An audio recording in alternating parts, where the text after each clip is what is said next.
So chapter 4 is all about cells, and it is also kind of split in half, where at the beginning they go over the different types of cells and what you'll most typically find in prokaryotes versus eukaryotes.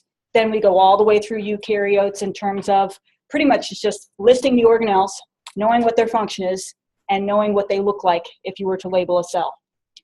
Second half goes through movement through the membrane. So both of those types of things that we did in lab today, that's chapter 4. Okay, so we know that all cells are small and most of them can only be seen through a microscope. Robert Hooke is the guy who gets credit for first describing cells. Now, we're sure he isn't the first one who actually saw them, but in the 1600s, that's when the first microscopes were came about. So he's the first one that actually, in scientific writing, in literature, described cells. 200 years later, so for 200 years, you can imagine that a lot of people, scientists, maybe non-scientists, were looking at things through the microscopes. And just because we were just curious what these things were made of and what it looks like. So during that time, scientists were also keeping track of what they've looked at, what it looks like, whether it's made of cells or not, the separate compartments. That's what Hooke had described.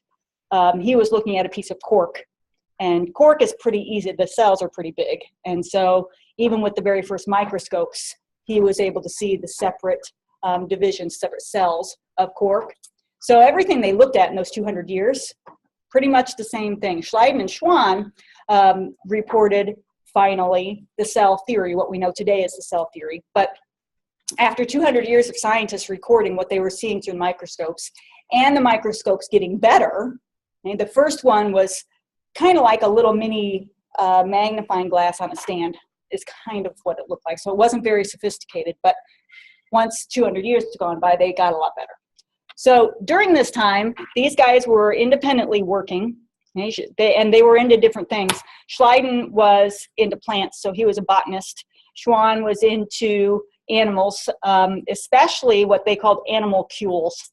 So the little things in the pond water, that's what he was interested in. And he knew they weren't plants, but it wasn't typically what we think of as animals. So he called them animalcules.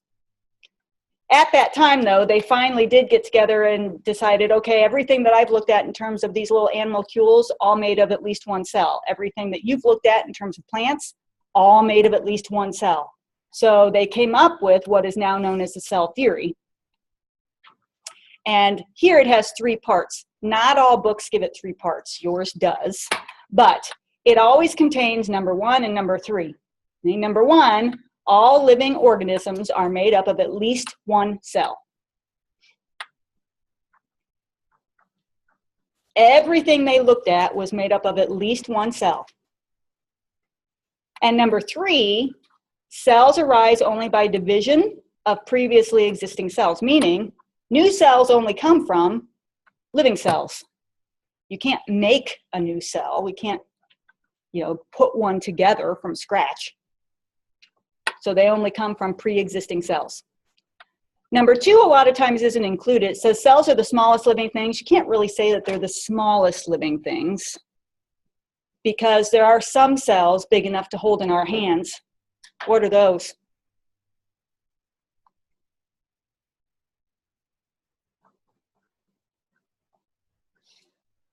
People eat them a lot for breakfast. Eggs. So bird eggs, reptile eggs, those are actually the largest individual cells. Those aren't very long-lived on their own, but that's an egg cell. Eggs, even in humans, eggs are huge compared to sperm. And it's because they have to contain all of the ingredients necessary to nourish a living organism, at least for a while. In humans, a couple weeks. It takes between 2 and 3 weeks for the placenta to form and then start nourishing the growing embryo. In birds, everything they need has to be in there, with the exception of gas exchange. So that's why they are so big. Are the smallest living things made of cells? Yes, because all living things are made of cells. So we could say that. All right, so then what? Well, here, if we back up, It talks about how big they are, how small they are. And so this just gives you an idea in millimeters, micrometers, down here nanometers, how big these things would be. Here's cells. Now this is a typical animal cell or plant cell. So they measure in micrometers. This is measuring 20, so we could say that that one's probably 15 micrometers across. There are so many different types of cells, you can't say that all of them fall within that range. It's just going to be different from one cell type to another. But then they're showing here something that you might be able to see this with a really good compound light microscope, but maybe not. You could not see this. Okay, so what they're showing here, these are ribosomes. They look like cupcakes. Maybe that's just because I'm hungry. But that's what they look like in this picture. They are not really colored that way, but they are made of two individual parts. We'll talk about that later. But they don't have a membrane, where if you look up here, this thing, whatever, so this is a mitochondria. Notice the membrane up here. We'll come back to that later too. So these smaller ones, you're going to need an electron microscope to see those. Anything from the middle row, you might be able to see with the compound light microscope. Obviously up here on top, you could see that stuff with the naked eye. Now here, the 0.2 millimeters, you could see it. You're not going to be able to see the detail like they're showing without using at least a magnifying glass. All right. So what is it that keeps cells from becoming overly big? And what is it that is the lower limit? How big do they have to be? Okay, well, here's the rule. Cells have to be big enough to hold DNA. They have to be big enough to hold DNA. So they can't be smaller than that because every living organism has some DNA in it. On the big side, how come we don't see very many really big cells? It's not a very short answer, but it basically has to do with surface area to volume ratio, where as the cell gets bigger, its surface area and volume both increase, but the volume increases way faster than the surface area does. Since inside the cell, there's lots of chemical processes going on, we need food and nutrients to come in, and we need waste to go out. So those things have to be going in and out of the cell membrane, but they can't just go in and out wherever they please. A lot of that stuff has to find special doors to get through the membrane. So if that's the case, then there's going to be some upper limit as to how big the volume can be compared to its surface area. That's why on a lot of living cells, especially those that they function in, say, absorption, they have a membrane that goes in and out and in and out and in and out to increase the surface area.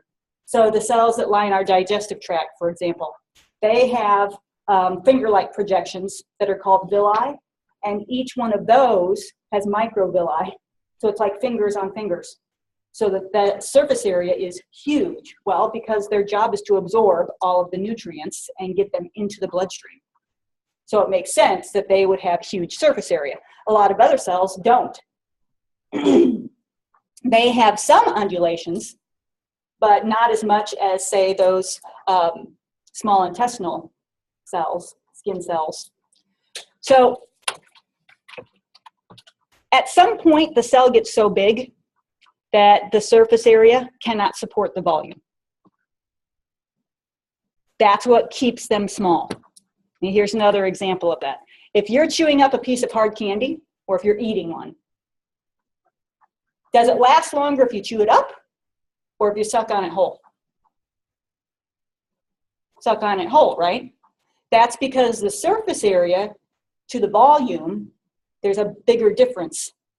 As you chew it, you break it into these small pieces, you expose more and more surface area.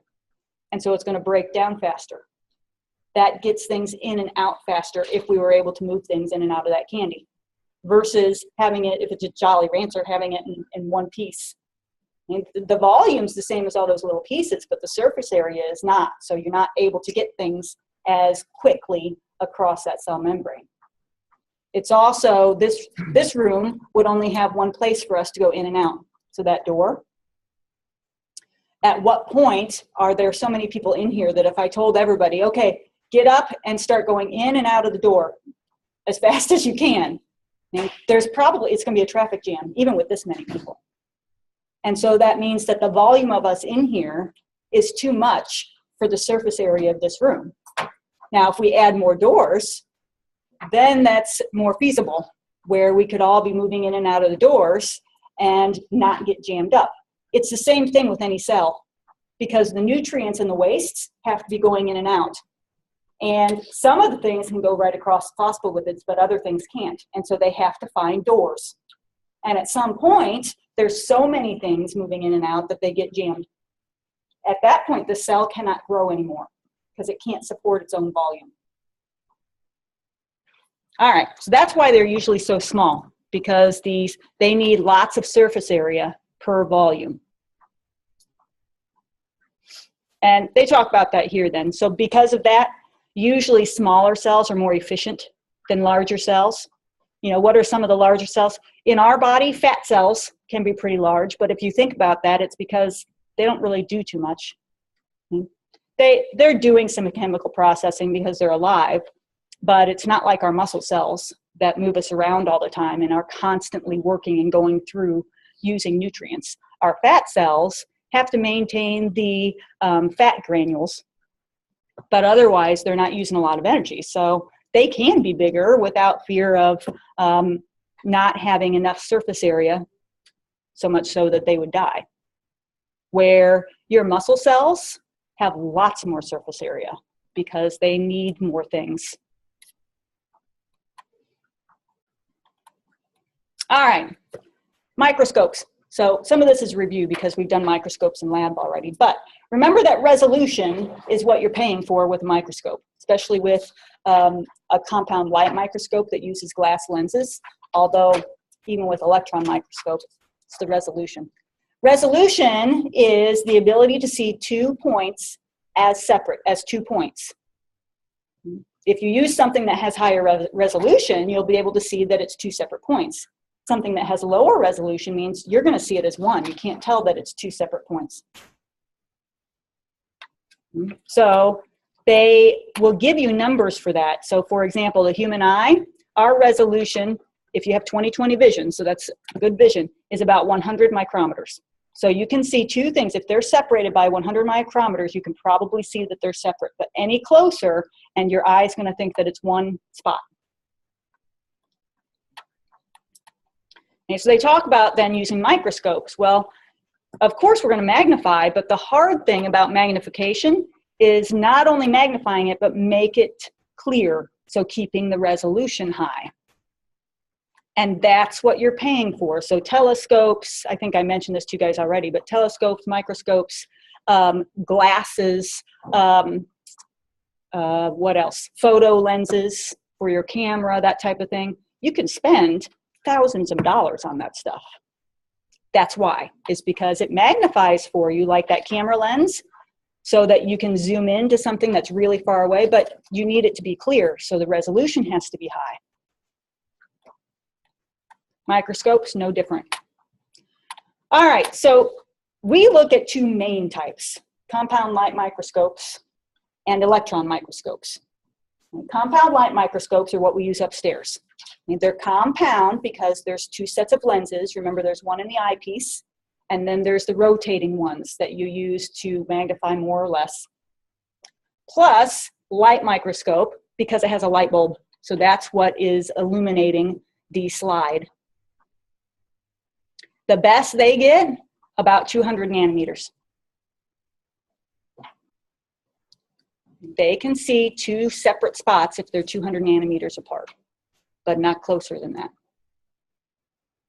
Also keep in mind that that's not the ones we have upstairs. If you're looking at something that's 200 nanometers apart and you're using a compound light microscope, those are probably, that's going to be tens of thousands of dollars for that microscope. because it's using the glass lenses and they're going to have to be really good to see that. Electron microscopes, they're 1,000 times better. So they can see things as close as 0.2 nanometers. Okay, now you're talking about possibly individual atoms.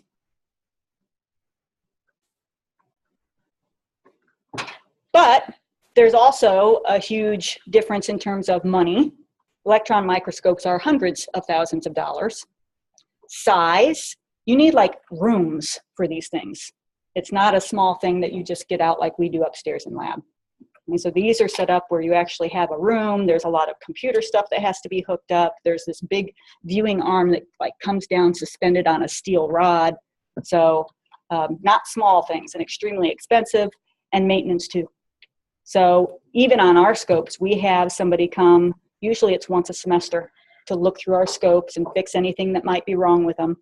And I forget how much it costs, but you know, we have to pay for that on an ongoing basis. I can't imagine how much that costs for an electron microscope, where you'd have to have somebody come in and maintain it. Other differences here, compound light microscopes, they can view living things. Electron microscopes cannot.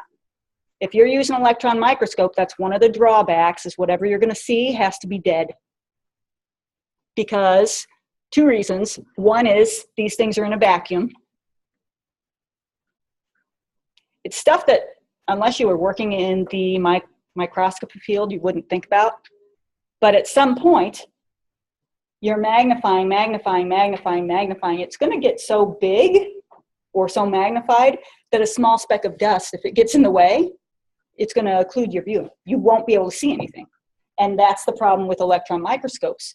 It's resolving things that are so small that the smallest speck of something, if it's in the way, even gas molecules, they would get in the way and wouldn't be able to see it. So they have to put that specimen, whatever it is, in a vacuum. A vacuum means you have evacuated out all other substances. There's no other gas molecules in there. There's no air in there. There's no dust in there, nothing. Living organisms can't survive in that. So automatically then, if you're going to use it, an electron microscope, whatever you're looking at is going to be dead. The second reason is because, especially with transmission electron microscopes, whatever we're looking at is sliced. And well, obviously you're going to kill it if you slice it. In terms of the different types of electron microscopes, two main ones: transmission electron microscope, that's TEM for short. We use that to view the interior parts of cells, organelles. Bless you. The other one is scanning electron microscope, or SEM. You use that to scan the surface. Scan the surface.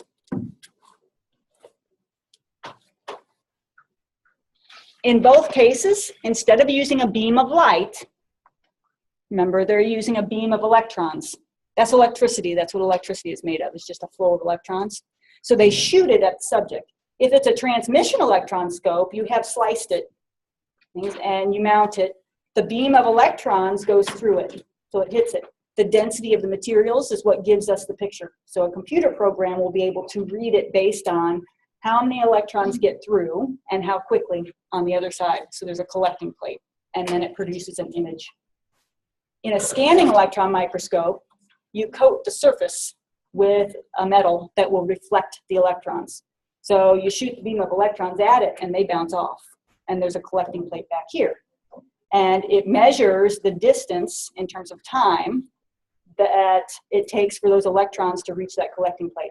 So in an area that's deeper on that cell membrane, there's a bigger distance from there to the collecting plate versus something that is further up, so that you get a really good graphic image of what the surface of that looks like.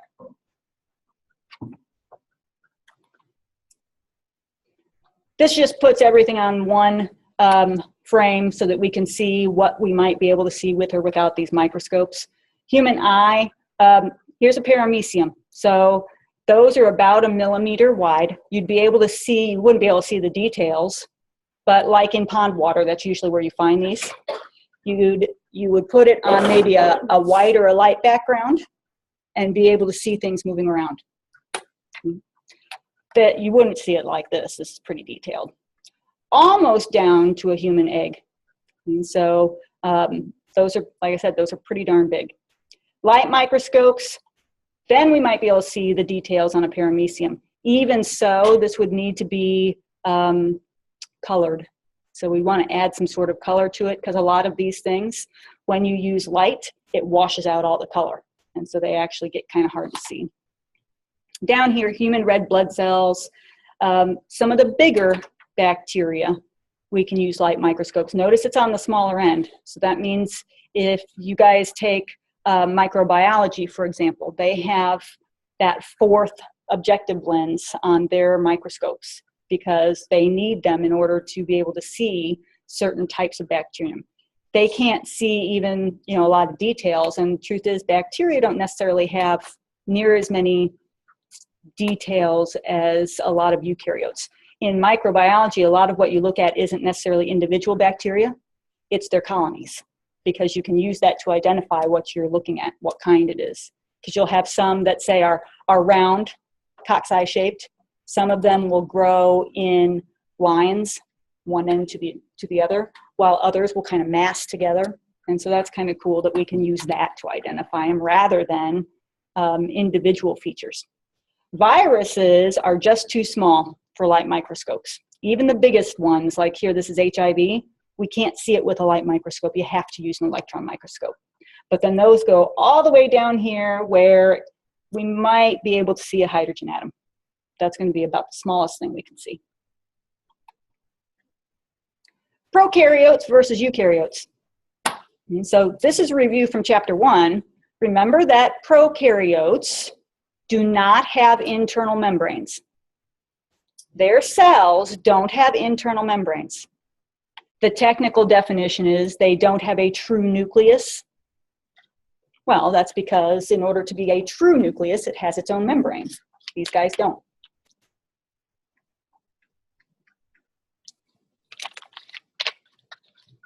Okay, so that includes 2 of the domains, bacteria and archaea. Those are all prokaryotic. The other type of cell then is eukaryotic. Well, they do have internal membranes. So we could say that they do have a true nucleus because their DNA has a nucleus surrounding it. So that's the 3rd domain, eukarya.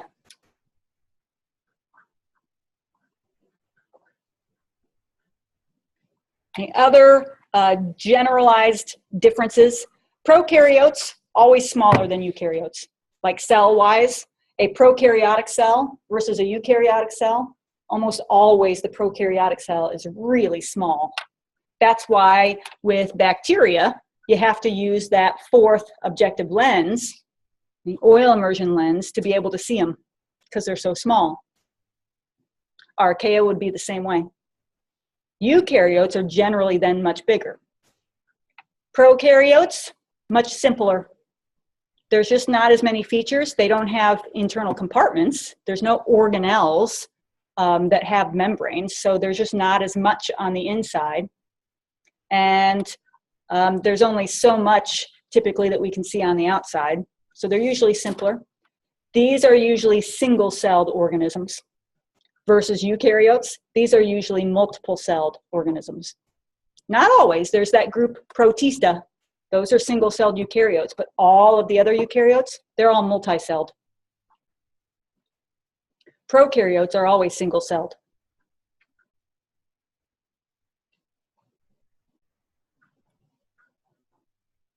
And then we're going to take a quick look at what are some of the things that we do see on a prokaryotic cell. Well, all cells have a plasma membrane. But outside of that, especially with prokaryotes, we find some other structures. So it might look like this. And so I'm going to go through all of those bold terms that I just skipped through. This piece of DNA floating around doesn't have its own membrane. That's why this is a prokaryotic cell. So this is called, this whole area then, notice they just call that the nucleoid region. It's not a nucleus because a nucleus has a membrane. So this is nucleoid region. It's wherever the DNA is floating around at. What else will you find inside? These little dots, those are called ribosomes. Now we have ribosomes too, so eukaryotes also have these, but the structure is actually a little bit different. We don't need to worry about that. But these don't have a membrane.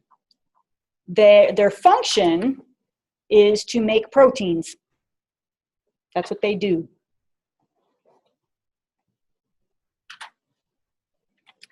Okay, so that's about all you see on the inside without getting too detailed. There are a few other things, but we're not going to learn about them in here.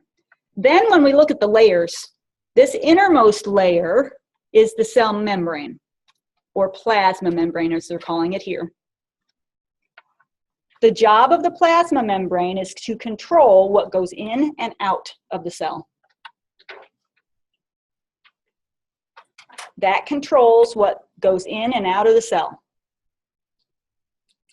We could also list things like, well, the cell shape has something to do with the plasma membrane. Possibly some protection, that's true. But its main job is to control what goes in and out. Outside of that, this purple layer is the cell wall. Now, not all prokaryotes have a cell wall or a capsule. Some do, some don't. Most of them do have a cell wall. Because they are single-celled, they typically have a membrane, but, well, they always have a membrane, but then they a lot of times will have an extra coat or multiples around for protection. Because if you're made up of only one cell, that's not a whole lot of protection between that one cell and anything else. So that cell wall chemically is different from anything that we have in our cells. So antibiotics, many times they target the cell wall. So that these have to be maintained. So it's not like they make it once and then it's permanent. So they're constantly having to do a little bit of upkeep here and there on that cell wall based on what it might run into out here. The xylins, penicillin, amoxicillin, they interfere with that process. So they'll end up killing bacteria because they destroy the enzymes that are needed to maintain or make cell wall. So if they can't do that, then there's going to be holes in the cell wall and they explode. And that's why they don't harm our cells, is because we don't have those enzymes because we don't have cell walls. Outside of that, there may be a capsule. Okay, so up here, it's the gray one, the outermost layer. The capsule is just more protection. And it is also, it might be toxic, it might be sticky or slimy, depends on what bacteria or archaic organism we're talking about, where it lives. So for example, if we're talking about those that live in a stream and they need to attach to a rock, well, then that capsule might be a good thing because it's extra sticky. If they live in an area where they have to do battle a lot of times with other bacteria, like those in your gut, then that capsule may be made of toxic substances. Toxic to the other bacteria, sometimes toxic to us too. Sometimes it's not the presence of the bacteria that makes us sick, it's the capsule or it's the wastes from the bacteria. Flagellum, that's this long tail-like structure. So they may or may not have these, and typically what you'll see in bacteria is that they can have multiples of these. A lot of times it's odd numbers, and they can even have them on both sides. So it could have 1, 3, 5, something like that down here. It could have the same number over here. So it just depends from one organism to the next. These shorter ones that look kind of like hairs, those are pili. Those are mostly to increase surface area. So if this capsule is increasing, is sticky, and then the pili increase that surface area, then there's a lot of room here for that thing to be able to stick onto different surfaces. These can also be used to sweep food toward the bacterium, so can a flagellum. Flagella, sorry, those are for locomotion or eating. And so they can use it to sweep food particles toward it. so that it eats that way. If it's for locomotion, it's usually like in a screw shape, and so it'll kind of go around like this, but it goes towards that side, so it doesn't propel away from it. It actually goes this way. So it's at the front end. Kind of works like a screw. What they're not showing a different type of pili. It's called a sex pilus. So if it's just one, it's called a sex pilus. Bacteria, when they replicate, they just individually divide. So they don't do it sexually. They don't have to have some other bacteria in order to mate and then divide. So because of that, there has to be a way that they have to mix up their DNA, because they don't regularly sexually get with a partner and share DNA. So what they do is, a lot of them will have a sex pilus, and it's about this long, but it looks like a needle. So it's really rigid and is very sharp and pointed at the end, so that literally they can poke another bacterium and inject some DNA. What they will do is, they won't give them all their DNA. They will make a replica of a section of it. It's called a plasmid, and it's in this little, like a really small circle. That's usually what they inject. So whatever that DNA carries, whatever genes are in there, it just gave that to another bacterium. Kind of interesting. That's how, for example, antibiotic resistance can spread through a colony, is that way. Or it spreads because you kill almost all of them, and the few that are left, they happen to be the ones that have that gene.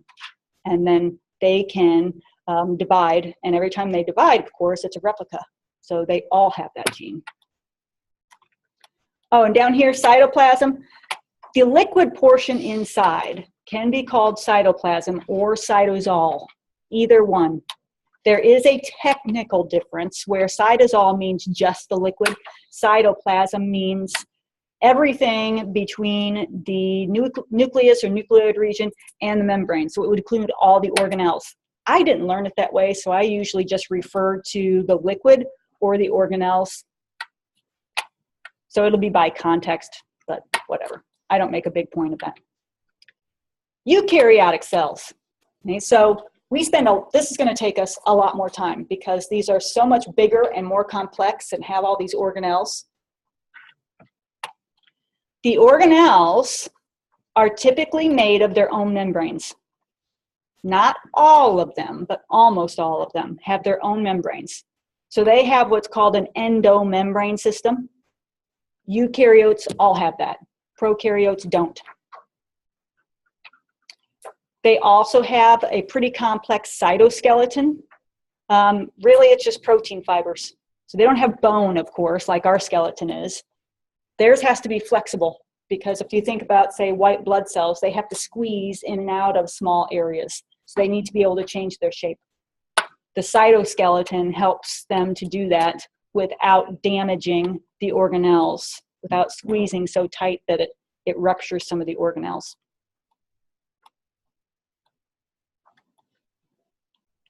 They start with the nucleus, because it's usually the biggest organelle, with one exception, and that is the central vacuole of a plant cell. But this is a pretty big one. You were able to see it today when you dyed the onion cells, and then you could see the orange spot. Endomembrane system, I already talked about that. Those are all the internal membranes. They do kind of link to one another. You'll see that as we go through them. Some of them are literally linked together by membranes. Most of them are not. The differences, so obviously not all eukaryotes are the same. Even within one animal like ourselves, there are many different types of cells. So what makes one cell different from another, like brain cells are different than skin cells, and those are different than muscle cells. All of that has to do with which genes are active. What are genes for? They're the instructions for doing what?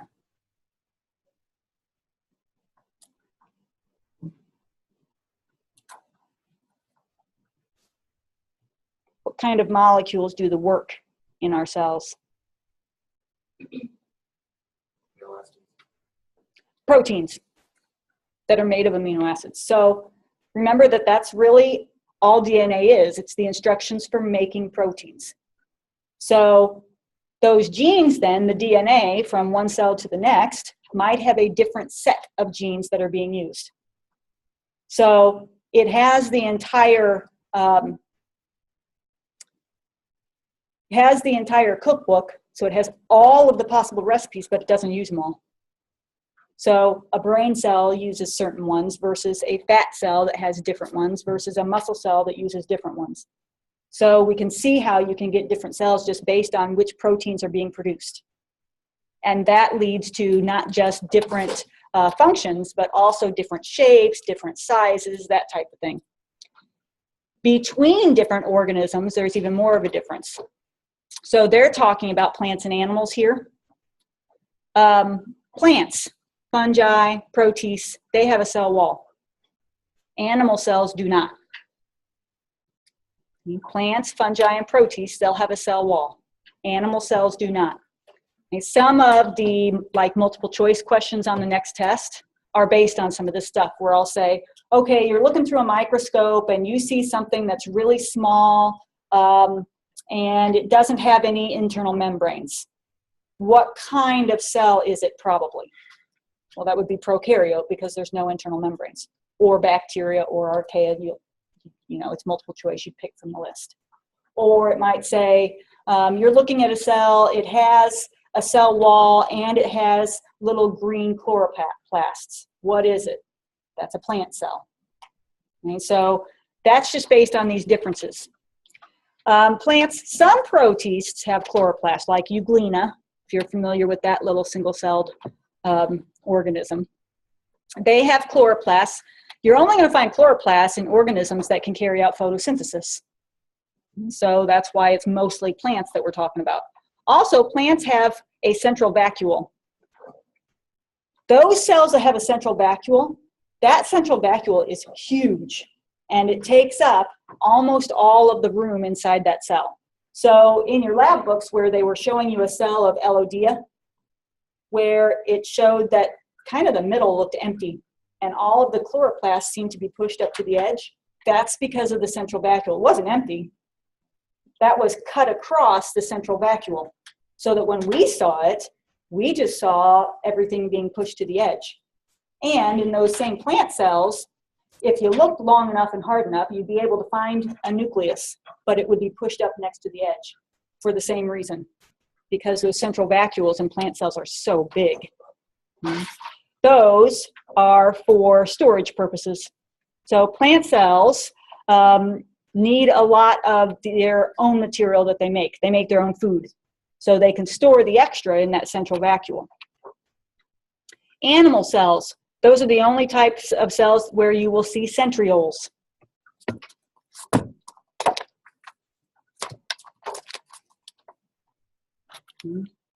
Plants don't have centrioles. They have something similar. Let me show you a few pictures here. And so here's from your lab book. And so this is what I was talking about, where you can't see the edge.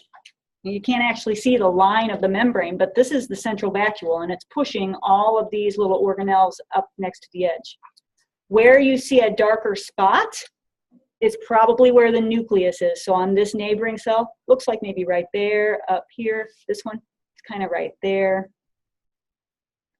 This is maybe a similar, it's the same slide, but they have adjusted the fine adjustment, so that moves the slide up and down a little bit. This is looking down onto that cell. So now we're seeing the surface, so that's why it looks like they're spread across.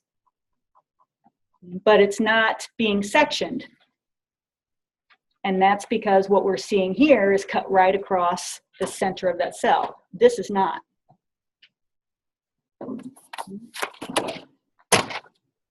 Centrioles,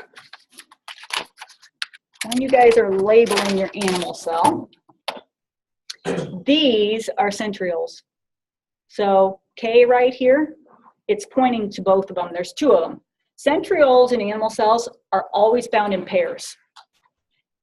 And they're always found 90 degrees. They look like a T. As far as I know, they've never figured out why they're like that. It has something to do with what they do. They make microtubules. We'll talk about that later. Notice this next one is talking about the whole thing. Well, one pair of centrioles is a centrosome. I don't know that your lecture book goes through that.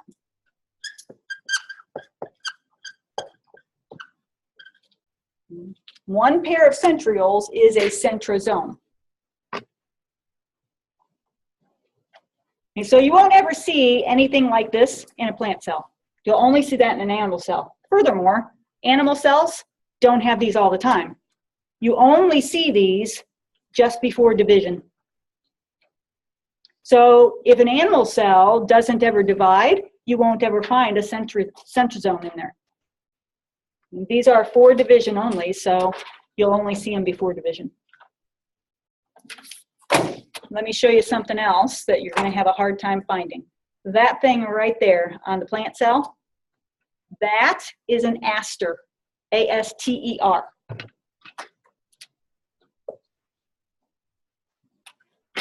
It does the same thing that those centrioles do.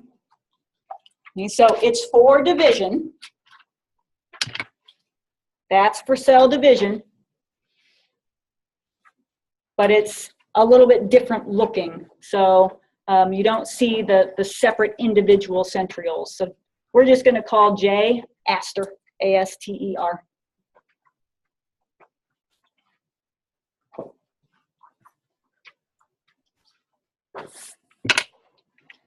Because I don't think you'll find that in your book or your lab book. Okay, so now you know how to tell the difference between an animal cell and a plant cell when you see them through a microscope. All right. Here's a generalized animal cell.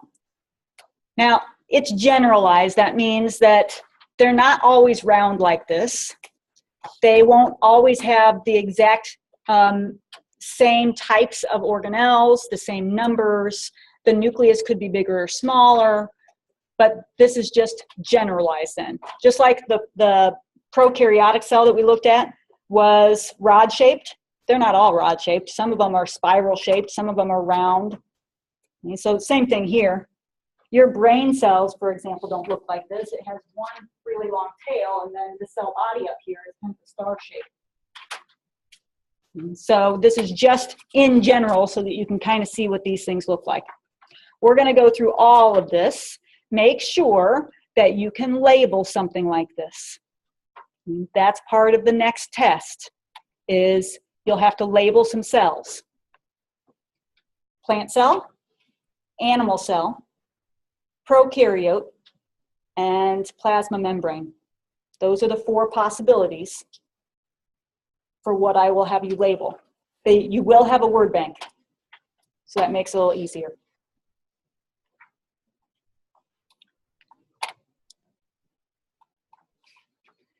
Here's their sketch of a generalized plant cell. Now, they don't ever make the central vacuole as big as it should be, because then we wouldn't be able to see all these other organelles. So we can tell it's a plant cell for 3 reasons. 1 is this central vacuole. 2, these chloroplasts that are green. 3, this thick cell wall on the outside. Plant cells tend to be, their shape is usually boxier, but not always. This one still kind of looks, you know, kind of roundish. The fern leaf that you guys looked at today in lab, those cells were kind of roundish. All right, the plasma membrane. So they start there because that's the edge of the cell. The most current model is still called the fluid mosaic model. That's been around for a long, long time. What it's based on is what it looks like, but also how it moves. So it's made of 2 layers of phospholipids. And here's what a phospholipid looks like. This phosphate region is polar. These long tails are fatty acids. They're nonpolar. And so it makes this thing behave really strangely, where this end is now hydrophilic and wants to be next to the water. These tails are hydrophobic. They want to be away from the water. And so they automatically will stratify themselves like this. So every single membrane, it doesn't matter if we're talking about a cell membrane, if we're talking about the membrane of the nucleus or the membrane of any of the other organelles, this is what it looks like. So it's always made of the same basic parts. Most of what it's made of is phospholipids. So that on the edges, whether we're talking about outside or inside, that's the hydrophilic region. Those phosphates want to be with the water. The interior is hydrophobic. Now, when you look at the thickness then, the thickest part is the hydrophobic area. So that automatically sets up a scenario where different substances take different routes to get in and out of the membrane. The simplest, easiest way to get in and out of a cell is by diffusion, where it can go right across, right through these things. But there's a limit. First of all, size. Whatever we're talking about has to be a lot smaller than these phospholipids.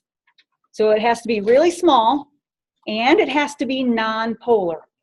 Because if it's a polar substance, it'll get this far, but it can't get through those non-polar tails. A non-polar substance is going to have to wiggle its way into these phosphate heads, but notice there's enough room to do that. And then it will dissolve right into the tails, because like dissolves like. So since this area is nonpolar and hydrophobic, anything else that's nonpolar and hydrophobic and small enough to fit in here can get right through. So things like carbon dioxide going out of our cells, because that's where it's produced, it just goes right through. Other things, if it's polar, it can't go through. It has to find another way. If it's very big, it can't go through. It's going to have to find another way. So we'll talk about that. Here's something that you've seen before, where these white things are all phospholipids. That's called the phospholipid bilayer because it's 2-layer thick. These little yellow things in here, especially in those fatty acid tails, that's cholesterol. That keeps it fluid, flexible. And those fatty acid tails can get really strongly bonded together because they're so attracted to one another and repelled by the water that it will make the membrane sometimes less flexible. And so the cholesterol sits in here to try and keep it more flexible. We want our cells to be flexible because if they weren't, then every time you move, you'd be cracking your cell membranes. And so it's important that we have flexible membranes. This whole thing is called a fluid mosaic model. Do you guys know what a mosaic is? Somebody probably does. You made a mosaic before? It's a form of artwork. Okay, so typically you can use anything, but you use really small pieces of something. Could be sand, it could be glass, it could be plastic. And you have already kind of an idea, or maybe even a sketch, and you start to glue the individual pieces into one area. So maybe our sketch was of a flower. So where the petal is, I'm going to put red pieces in there. But then outside of that, it'll be either, say, blue or green or whatever's behind that flower. And so these mosaics, a lot of times you'll find really big ones in, say, cathedrals. The St. Louis Cathedral, if you've ever been down there, then that's full of mosaics on the inside. If you haven't been, next time you're in St. Louis and you have time, stop and look at it. It's amazing.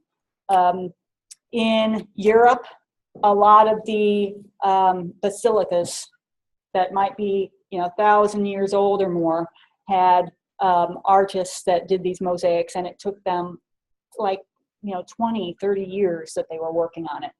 So we have one at John Wood on this lower level outside the auditorium. There's a big round one down there. We had an artist come in and do that specifically when that was built.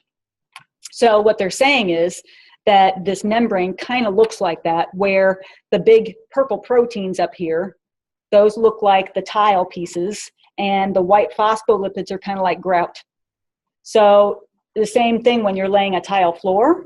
So you have the mastic or some other sort of glue, you put them in, and when you're done, you have to put grout in between. Otherwise, they might pop out at some point in time. So this really seals it.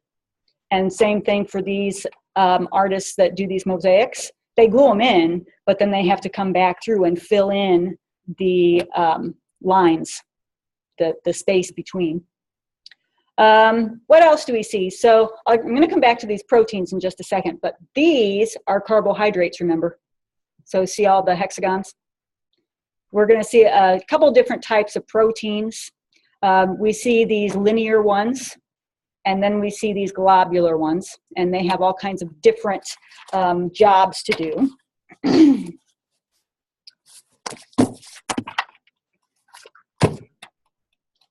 me make sure I don't miss anything. All right, so they get to the membrane proteins next. I forgot the handout that I have for you guys. I'll be right back.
You guys have it.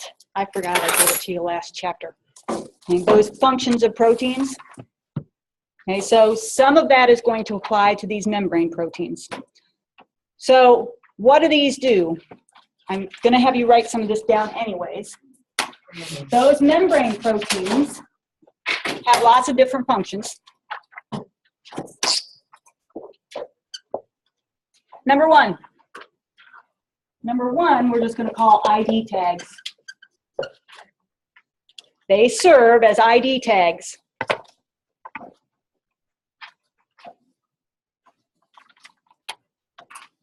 Kind of like dog tags on military personnel. Why do they wear them?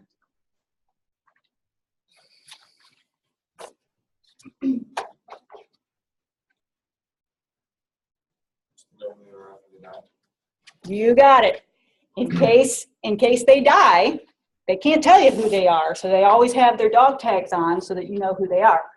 Our cells in our body need to have dog tags, so to speak.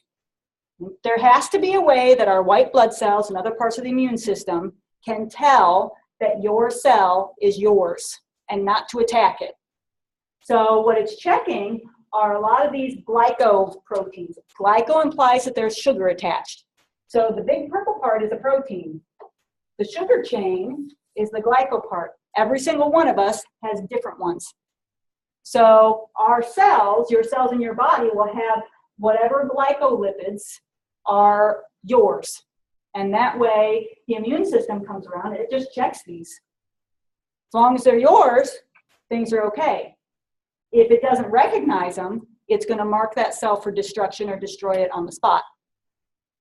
If you have some sort of immune disease, that could be a problem. An autoimmune disease means your immune system doesn't recognize your cells, or some of them.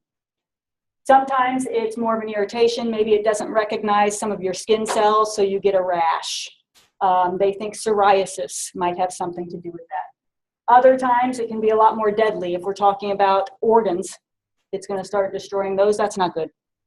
Okay, so that's one function. Two, transport.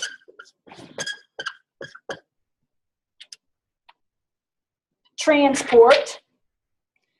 This one isn't showing it up here, but a transport protein will have the center of it kind of drilled out. And it can either be open through the center so that anything that is small and polar can fit through, or it can be very particular and can actually only allow a certain substance in or out. These can also pump in one direction. And so these transport proteins get things across the membrane that can't go through the phospholipids. Small and polar, that's what we're looking at. Small polar things. Let's see. So I got a better picture of this stuff. You guys will get one of these, we're just not ready yet. And so here, this is what a transport protein looks like. Notice that they're trying to show you that it's hollow, or there's a center part that's carved out, and these tiny little molecules, whatever they are, can get in and out that way. ID tags, they're trying to show you here. This is one. Sometimes you'll see those sugar chains attached to a phospholipid. That's possible too. What else do we see? 3.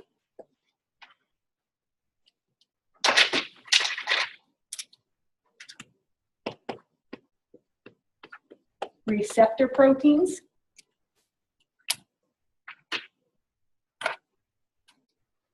Okay, so a receptor protein is for communication. Your cells need to be able to communicate with one another. They do that by having these receptor proteins like this one right here.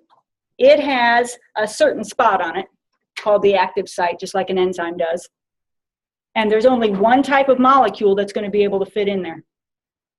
When that happens, that protein changes shape, and then it relays a message inside the cell.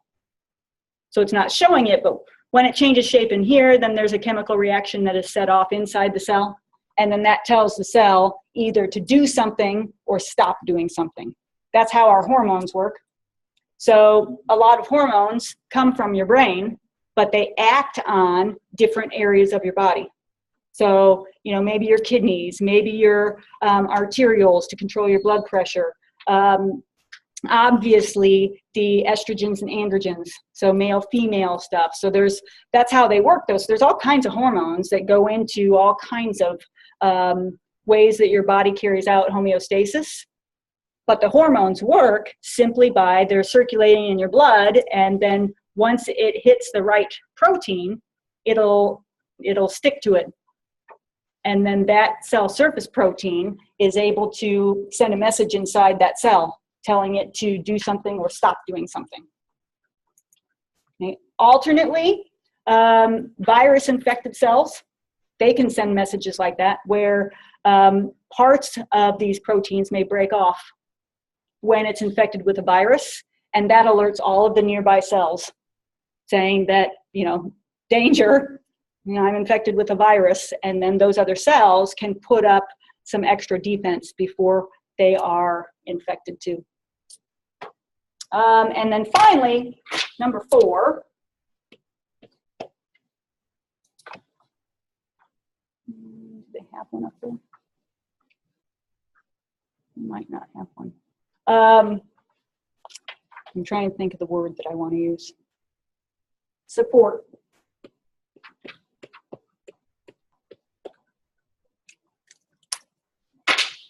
Support proteins.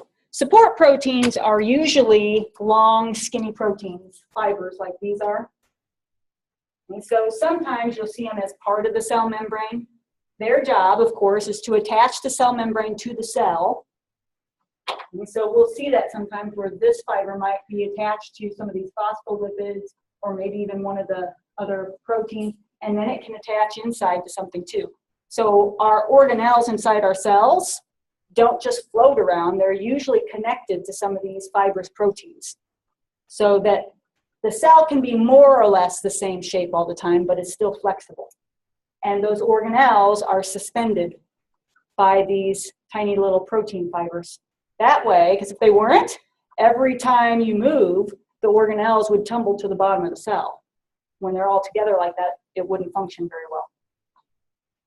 This also has a fifth one. You guys don't need to know it, but an enzyme.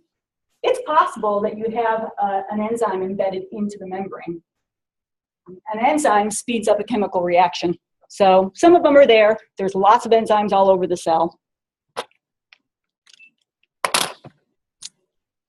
Okay, so those are support proteins.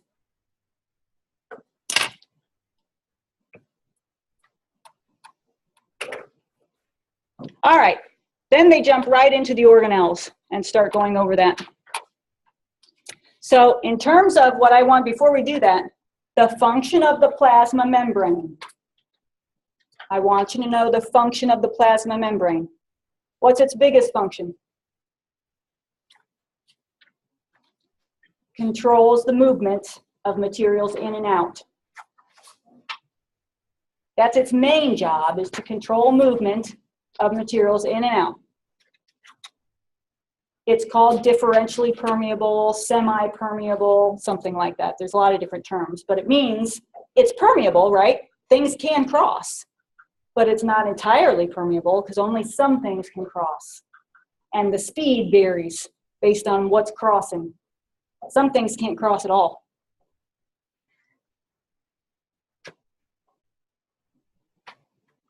A second one, well, any of these proteins could confer, it's going to confer their properties. So that means for identification, yep, that's part of the membrane. Receptor, yep, that's part of the membrane. Support. The other, usually I think your book will say, it holds the cell together. Well, that's true. I mean, it is the boundary of the cell. If it wasn't there, there wouldn't be a cell. All right, nucleus. The nucleus, they always talk about it being the command center or the control center or the brain of the cell or something like that. Well, what's inside of it? DNA. That's why. It holds the DNA. That's its job. What's DNA for? Making proteins. So all of the instructions for all of the proteins that have to be made in that cell are in the nucleus. And they stay there. The DNA doesn't come out of the nucleus and is allowed to just move around. It's the one set that that cell has, and it stays in the nucleus for protection. That way it doesn't get damaged by any of the other chemical reactions going on out in the cytosol or cytoplasm. The only time you see that it's not in there is during cell division, where it wraps up into chromosomes, and then of course that can be divided. But the wrapping into chromosomes helps to keep it secure, and we'll go over that later when we go into cell division.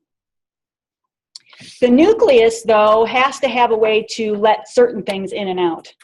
And so it has its own membrane called the nuclear envelope.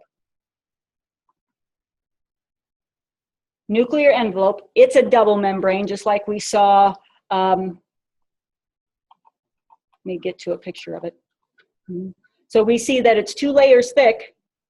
It's made of phospholipids, just like the cell membrane is. Notice that it has little holes in it. Those are called nuclear pores. That's how certain things do get in and out. But these, they look like flowers. These are guard proteins that are around those pores. Those proteins monitor what goes in and out. It's kind of like bouncers at an exclusive bar or pub. Okay, so if you're not on the guest list, you're not getting into that nucleus. Same thing with getting out. So what does have to go in and out? RNA does, because remember, it was brief, but I told you guys that RNA copies the DNA. So that has to go in and out. So the messenger RNA, the DNA is in here. It copies it, and then the messenger RNA is going to have to leave going out of one of those nuclear pores. Ribosomes, they can go in and out. This dark spot in here, is called the nucleolus. The dark spot in here, that's called the nucleolus. That's where ribosomes are made. That's where ribosomes are made.